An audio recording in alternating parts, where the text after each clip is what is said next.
Hello everyone.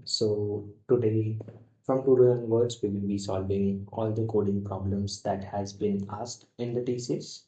So this is the first day we will solve the problem that was asked in the April shift.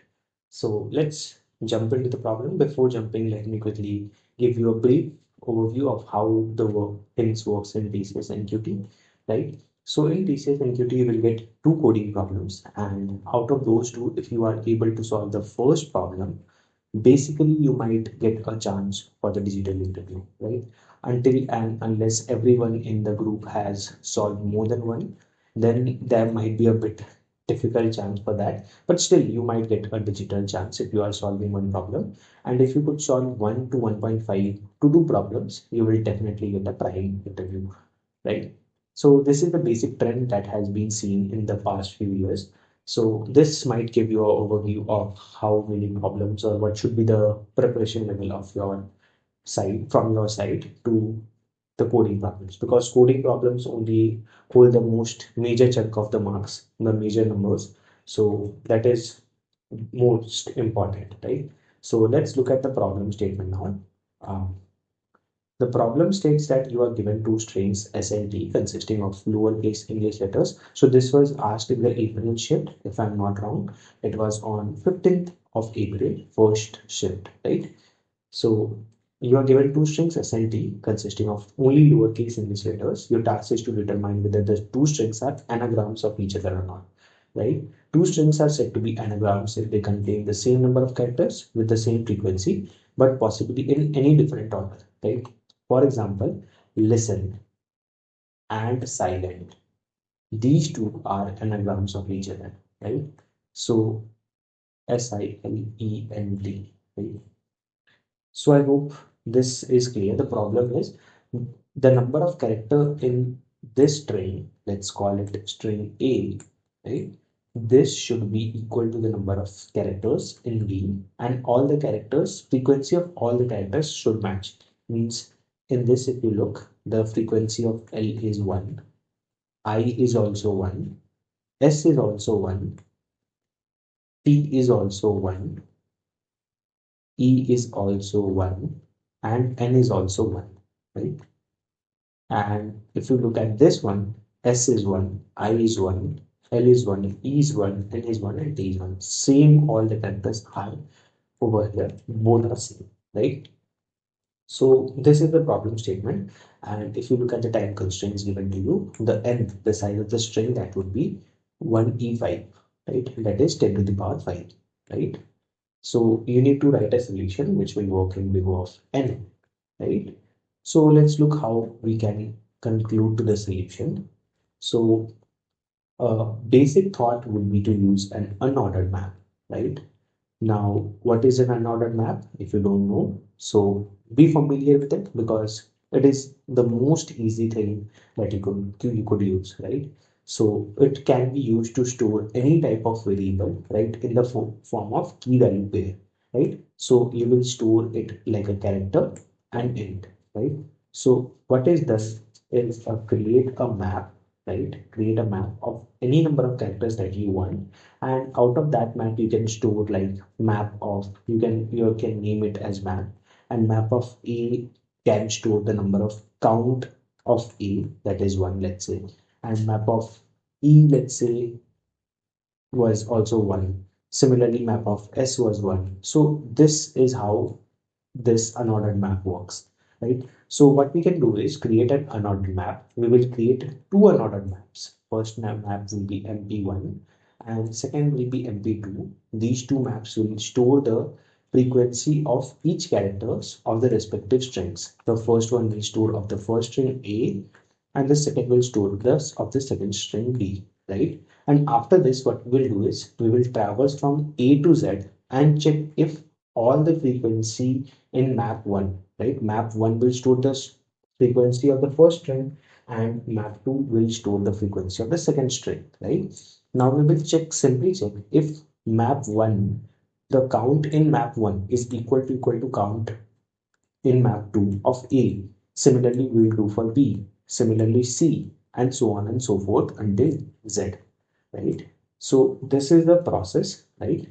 I hope this might be clear. Let's look at the code of it. So what I'm trying to do is we will first take two inputs. Now, first we will check if size s of size s dot size is not equal to t dot size. So no, that is not an answer, right? So we need to print it. We can say not an anagram, right? Now, it is very obvious if the first string is A, B, C, let's say, and second string is, let's say, A, B, C, D, right? So if both strings length doesn't match, then they can't be anagram any given day, right? All right. Now what I'm trying to do is creating two unordered maps, MP1 and MP2, right? We will traverse from 0 to n, right? And do MP1 s of I plus plus, right? So what happens is, let's say you had silent, right? So what we will do is, we will traverse on the string, we go to s, right? We will do map 1 of s plus plus, right? So map 1 of s will become 1, right? This is what this step does, right? You go to I, you do map one of I equal to 1. Similarly, you go to L and you do map of L, map of 1 of L equal to 1, right? So you will follow these steps and create a map, right? Similarly, you will go on the second string and again create a map, right? Map 2 of t of I plus plus, right? After doing that, what we will do is traverse from A to Z, right? And check if map 2 of character is, if it's not equal to map 1 of character, then simply flag equal to 0. Now, what is the value of flag? Flag initially was 1, right? So if you are changing the flag value, let's say you got, let's say this was SIL, only the string was SIL, and the second string was, let's say, ABC, right? So if the map, these two maps are checked, right, thoroughly, if you check from A to Z, this has a A, this does not has a A, right? So what we will do, as soon as we get something like that, we will change our flag to 0, right? And once the flag is set to 0, then we will say that that is not a valid anagram, right? So what I will do is, if flag is equal to 1, then we will say, okay, it's an anagram, or else it's not an anagram, right? Let's say you had B A double L ball and L A L L B, right? So you can see count of L is 2 over here. Here the count of L is 2. Count of B is 1. Count of B is 1. Count of A is 1. Count of A is 1. So if you run this, it will show that, okay, it is an anagram, right? Let's say you took A, B, C and D, E, F, right? So now what should be the answer? It will be not an anagram, right? Because the characters are not same. Let's say we have A, B, C, and let's say A, B, and A. Now, is it an anagram? No, it's not an anagram, right? So this you will get the result from me, right? Let me know, yes. So this was the problem statement. We have run a for loop single time, right? From 0 to n. So the time complexity will be big of n only, and we are using two unordered maps. So it will be big of 2n, which is ultimately big of n, right? So I hope the problem is clear to you, right? Now let's move on to the next problem statement. I have saved that as well for you so that you don't waste any time, right? So this was the second problem that was asked. Um, If you look at it, then it says that you are given an integer of n integer and a list of n integers, right? Your task is to compute standard deviation of the given numbers. The standard deviation formula is something like this, where you find the sum. Let me write it. So what happens is, when you want to find the standard deviation, the steps are pretty obvious. It is that you first find the, really sorry for that, find the mean, right? After finding the mean, what you do is find the variance, right? Now, how do you find the variance? Variance is nothing but mean minus element, right? Mean minus element, and you do a square of it, right? Square of mean minus element, right?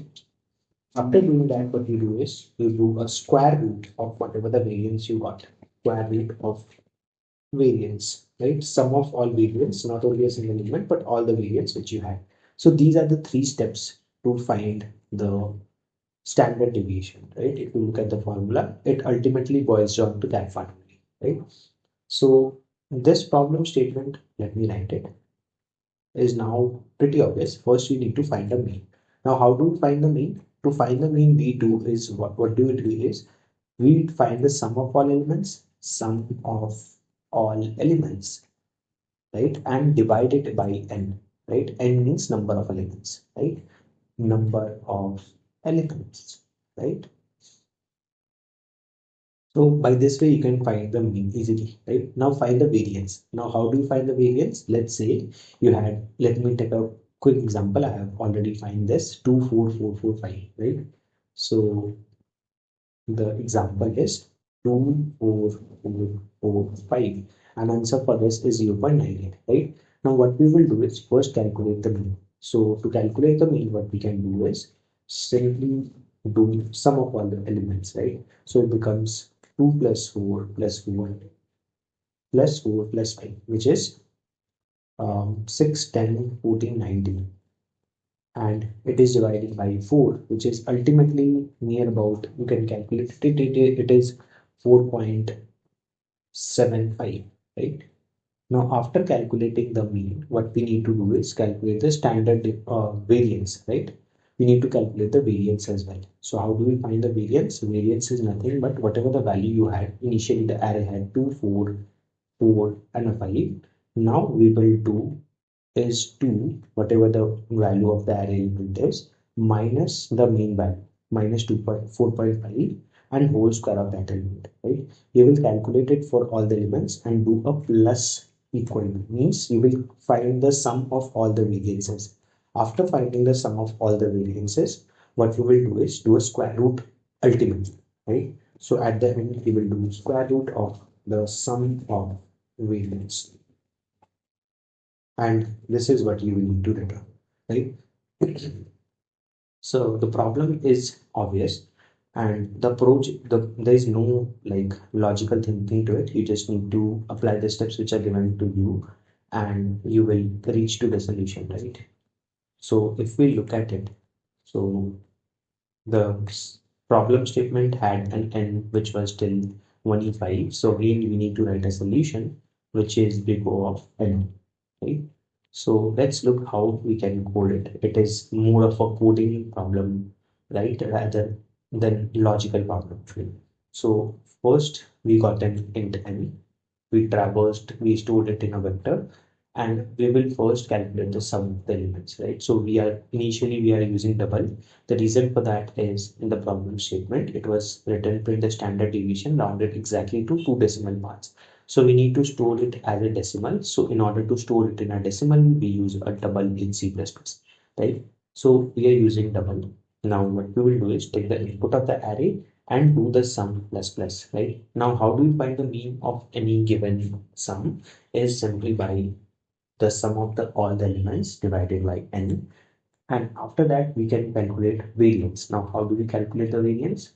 Simply first find the difference, that is mean minus area of I, and then you do a square of it. So square is diff into diff, whatever the diff you got at this point, you simply square those elements, and your variance will be plus equal to square, and ultimately you can say variance is equal to variance by n, right? So if you look at the formula, this part is again divided by n, and after dividing it by n, we need to set precision of 2 to round up it off to 2 decimal places. So whenever we want to find it to 2 decimal places, let's say you want to find it to 3 decimal places, so you can write 3 at this point, and now you will get an answer which is 3 digits, right?